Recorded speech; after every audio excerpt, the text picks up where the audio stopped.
feel the waves cut through me, hypnotized by the sounds of...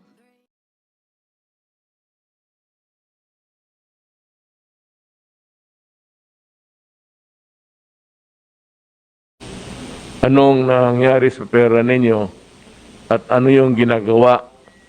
Importante kasi alam niyo yung pera na nandyan at alam ninyo na ginagamit sa hustong paraan. That's the reason for this program. It keeps people posted of the taxes that they pay, and we inform you. Wag ho kayong maniwala dyan sa mga investigasyon. Kita naman ninyo walang nangyayari. Puro lang, we will investigate. Pagkatapos niyan, it begins with the bluster. Matapos yan, i-whiff. So, sabi ko sa inyo, mga kababayan ko, nagsasabi kami dito ng totoo. At malaman ninyo nang malaman kung kami nagkakamali. Hindi natatago yan. Kagaya yung kay Doke, una 62, ang labas kaagad doon parang corruption. And that's a problem because he begin to destroy the reputation of a person. So we had to do some overtime. Nagsalita ako ng pera nandyan, hindi pa nagastos. Maybe kung sabihin mo underspending, baka pa. Yang mahina sa paggastos. But then again, the nuances of governance is that you cannot set a definite beginning or end of any project in government. Because there's always the vagaries of politics and of course the imponderables that would come our way anytime. Hindi man natin alam kung ganitong COVID ngayon. So, ako, presidente ninyo, you trusted me, you voted for me, so that I would be the last person. Ako yung pinakahuling taong manluko sa inyo. At pwede ninyo kung hindi na ako presidente, patayin ninyo ako kung ako'y nagkamali o nagsisinungaling. Ngayon, itong lahat, makinig kayo, parang salita lang ito. But ito lahat, it concerns money. Pero itong pinag-usapan dito, hindi yan sabihin na diretso-diretso na ito, binili ng balot, ito, binili ng gulay. Hindi ganon eh. We have to make some explanations and everybody here explains the project that he's into. A project that is making for the government. Or policies that would they want to apply kasi sila ang nasa baba.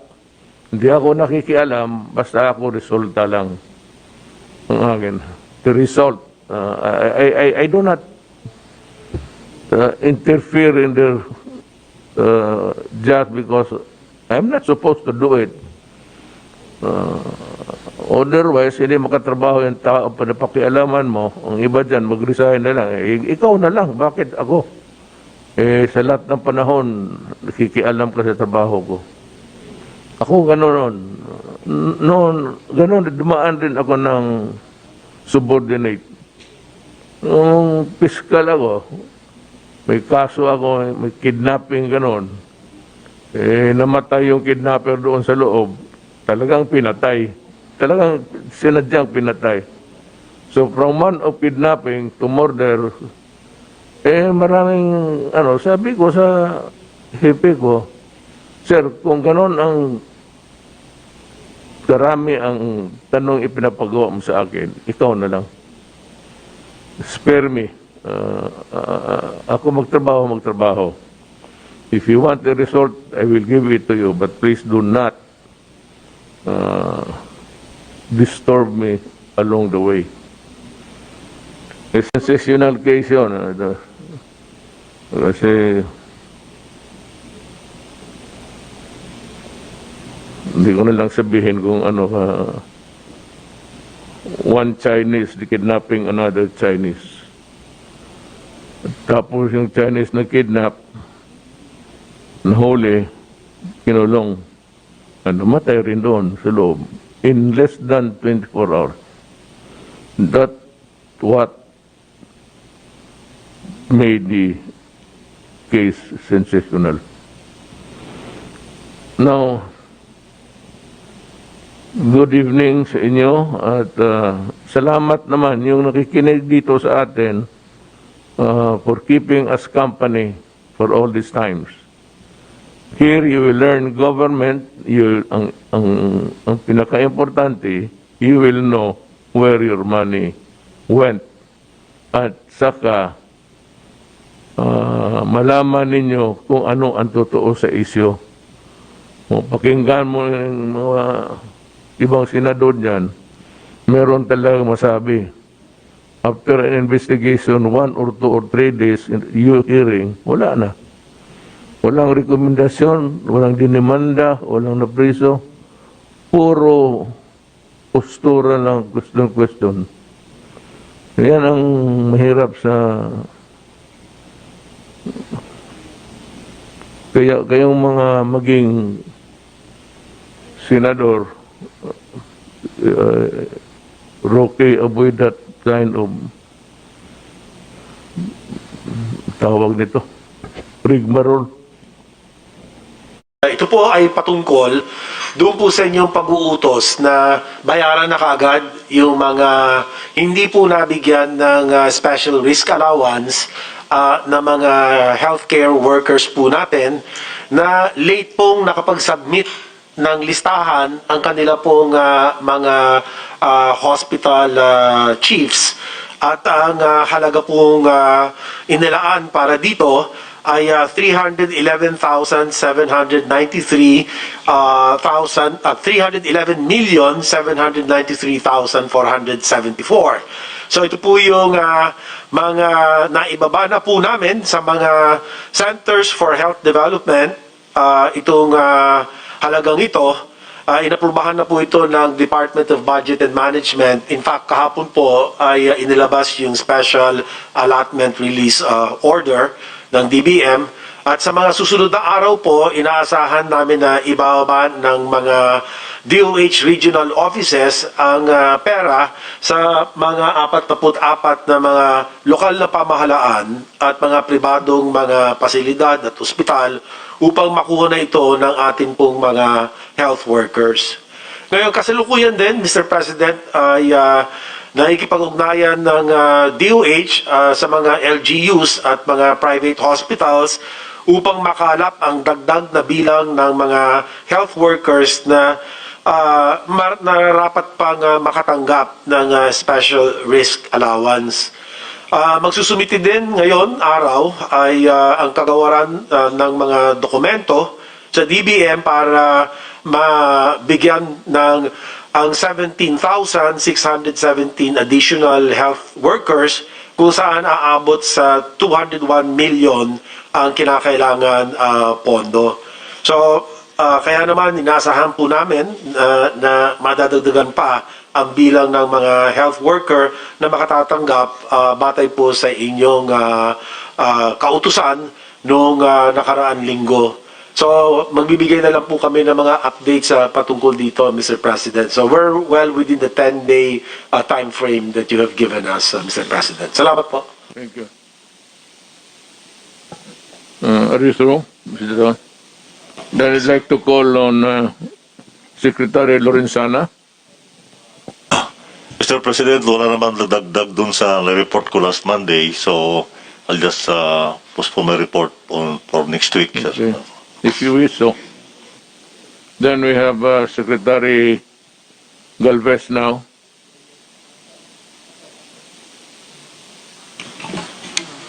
Sir, magre-report lang po, 3 slides lang po para po ano po natin yung updates po na ano po natin ng ating vaccine. Later on, iyan po ni Secretary Dominguez yung exact ano po na vaccine na darating po sa atin. Next slide, please. Next slide, please.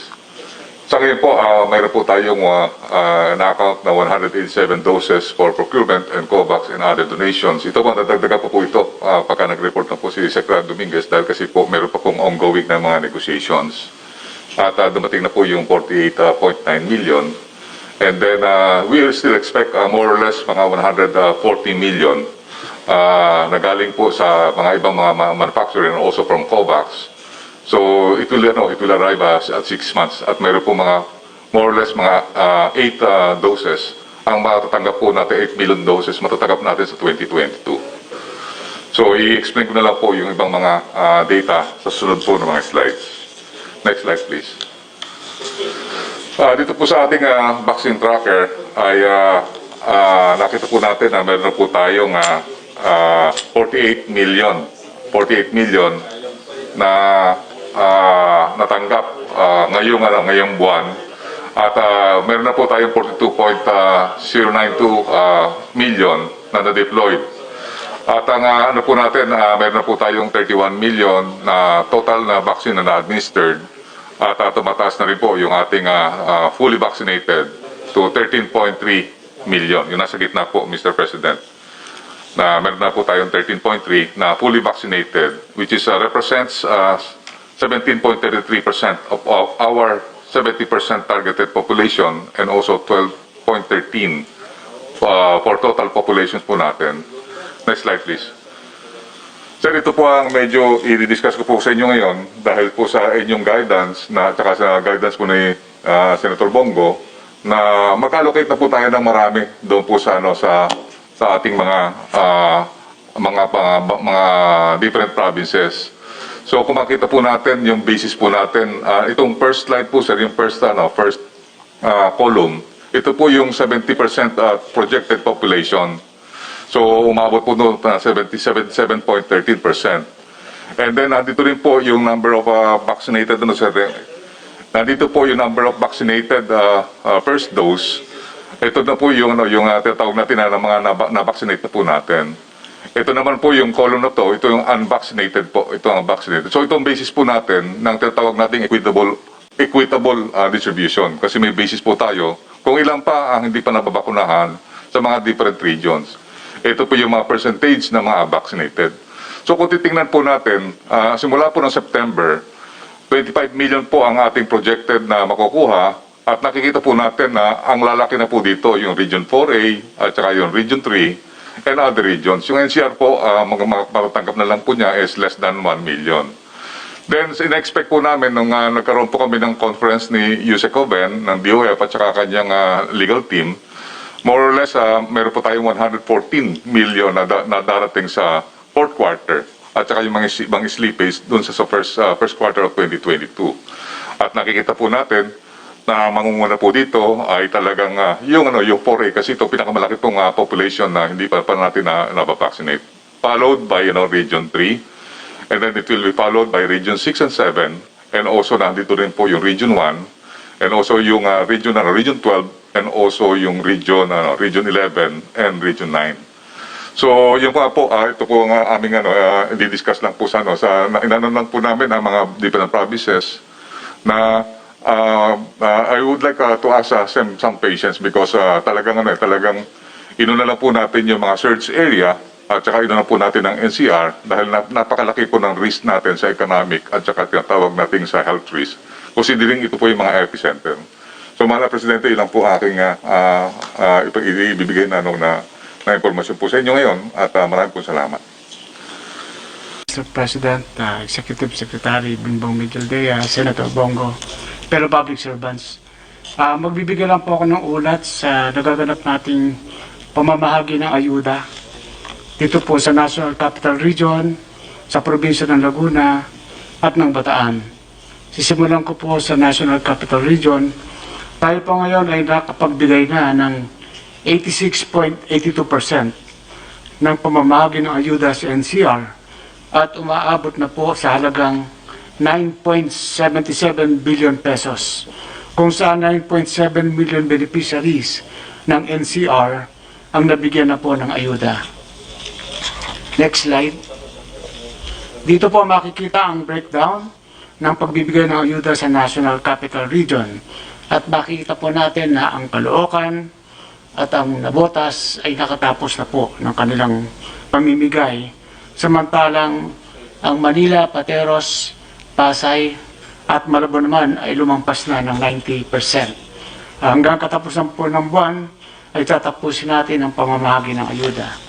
Next slide. Next slide. Dito naman po sa probinsya ng Laguna, mahigit 1.134 million benepisaryo na ang nakatanggap sa lalawigan ng Laguna. At ito po ay umaabot ng 41% at umaabot sa halagang 1.134 billion pesos. Next slide. Ito po yung breakdown ng ating pamimigay sa Laguna at nakikita natin ang bayan ng Pakil at Binyan ay nakatapos na 100%. Next slide. Next slide please. Tapos na po. Sa Bataan po ay patuloy ang pamimigay ng ating mga ayuda at magbibigay po kami ng ulat sa susunod na linggo. Maraming salamat sa inyong patuloy na pagtangkilik sa ating tahanan at pagsubaybay sa mga kaganapan na nangyayari at sa ating tagumpay na natatamo dyan sa Indonesia. Hopefully, we will see you again in our next update. God bless.